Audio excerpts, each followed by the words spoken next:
Okay, today we're jumping into something that could, and I mean this seriously, save your life or the life of someone you love. We're talking about the quiet warnings of heart disease. Think about this for a second.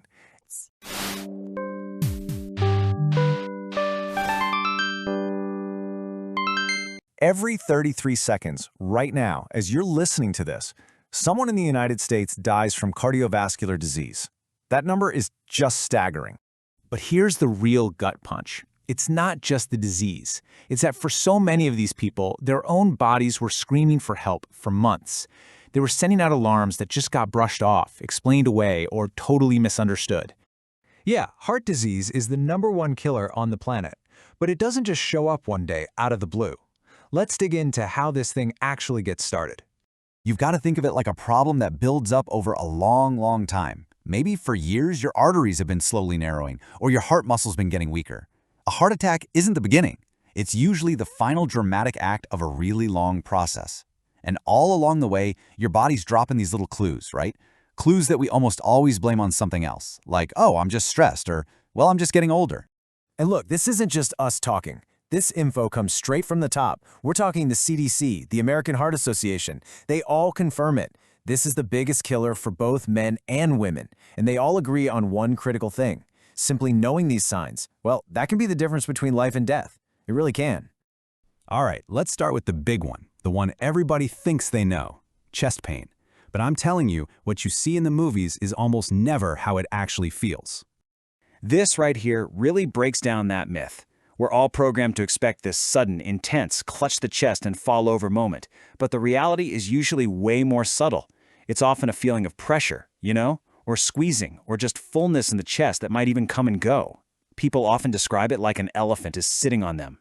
That's the feeling to watch out for. Okay, next up, shortness of breath. If you're suddenly getting winded just carrying in the groceries or walking up a flight of stairs, stuff that was totally fine a few months ago, that is a huge red flag. It can mean your heart just isn't pumping blood the way it should, which causes fluid to back up into your lungs. Now let's get into the really subtle stuff. These are the signs that are so easy to blow off because, honestly, they don't seem like they have anything to do with your heart. Ever notice your socks leaving these really deep marks on your ankles at the end of the day? You need to pay attention to that. That swelling, it has a medical name, edema, and it happens when your heart is too weak to pump blood effectively. So gravity does its thing, and the blood starts to pool in your legs and feet.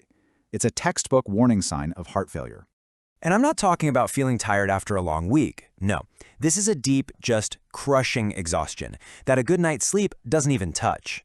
What's happening is your body's in overdrive, trying to send blood to your most vital organs, which leaves your muscles feeling totally wiped out. And this is an especially common sign in women, and it gets tragically ignored for years. You know that weird fluttery feeling you get sometimes? An occasional one might be nothing, but if it's happening a lot, if it feels like your heart is skipping beats or just racing for no reason, you have to get it checked out. It's called arrhythmia, and some types can seriously, and I mean seriously, increase your risk of having a stroke. Now for the signs that are probably the most dangerous, simply because they're so misleading.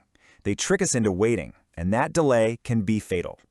Feeling lightheaded or like you're about to faint, especially when you're moving around or exercising. Don't just write that off as being a little dehydrated. It could be a really serious sign that your heart isn't getting enough oxygen-rich blood to your brain, and that is not something to mess with.